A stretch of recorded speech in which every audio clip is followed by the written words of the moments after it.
খাওয়ার জায়গায় চলে এসেছি, ঠাকুরকে একটু দর্শন করিয়ে দিলাম আপনাদেরকে।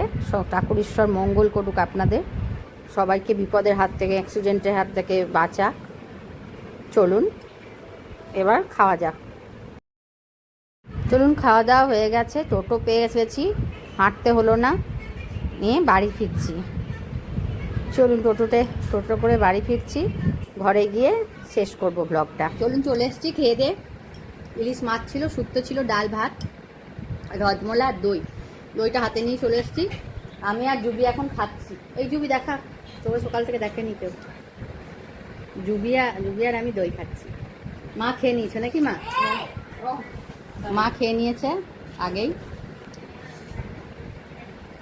চলুন দইটা খেয়ে নিই। আজকের ব্লগটা এই পর্যন্ত। কেমন লাগলো ভালো করে জানাবেন, এবং ভালো লাগলে আমার পেজটা ফলো করে দেবেন। টাটা।